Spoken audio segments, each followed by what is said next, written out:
I'm not only Jewish, I'm an Israeli, and I'm an Israeli by choice, and I've been living in Israel for 47 years. My children were born here. My wife was born here.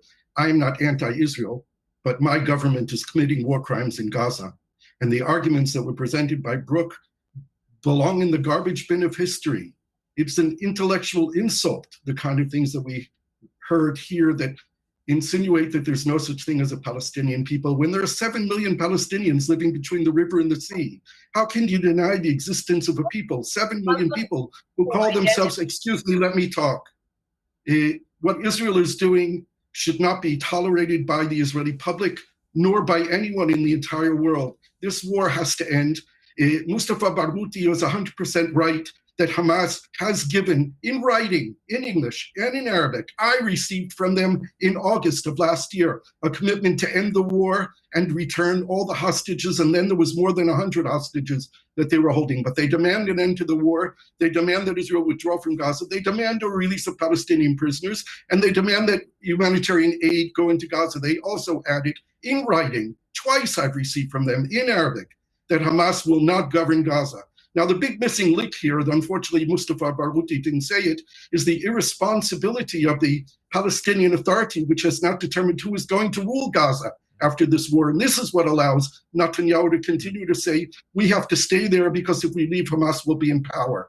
And this is true.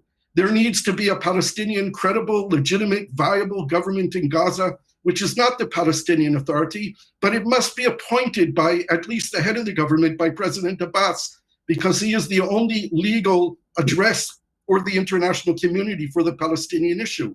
There must be an appointment of someone who's legitimate, credible, clean, who's willing to do the job. There's at least one person out there who has stood up and said that they're willing to do it, Dr. Nasser al-Qidwa, a former PLO representative to the United Nations, a former foreign minister, the nephew of Yasser Arafat, originally from Gaza. He's in exile now because he's in opposition to Mahmoud Abbas, but he is a man of peace. He's written a joint vision paper with former Israeli Prime Minister Ehud Olmert. They presented this to more than 30 heads of state around the world, including in the region, in the Arab world.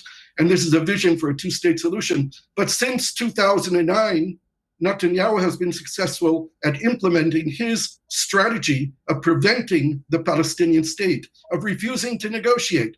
I 3 times in 2012 and 2013, after private meetings with Mahmoud Abbas, brought to Prime Minister Netanyahu an offer to negotiate in secret direct back channels and negotiated, and Netanyahu refused all the time. This has been his strategy and it's worked, but it blew up in our face on October 7th.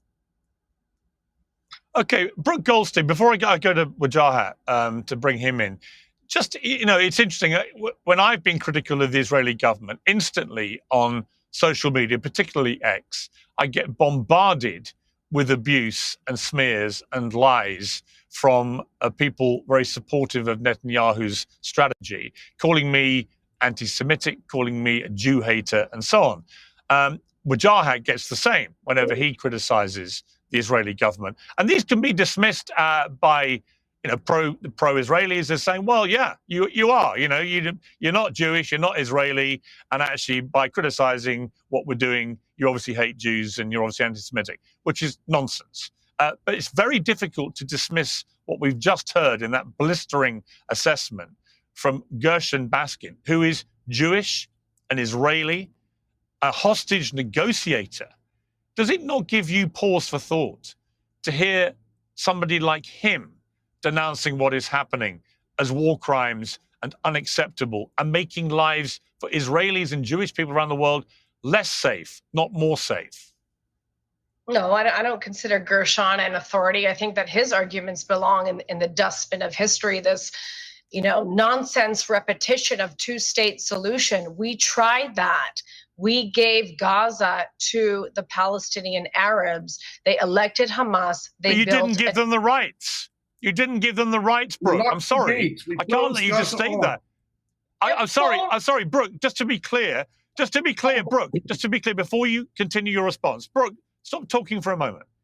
Just to be clear, when you say that, what you don't say is that Palestinians have never been afforded the same human rights as Israelis. That has been the kernel for a lot of the fury that has come from Palestinians going back decades. So this idea, yes, Hamas won an election and they took power. Yes, they were funded to the tune of billions by Netanyahu at his instigation to do that.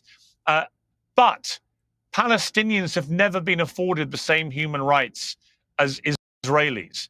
And until that changes, until there is genuine equality on rights, you can't just say, well, they were given their country.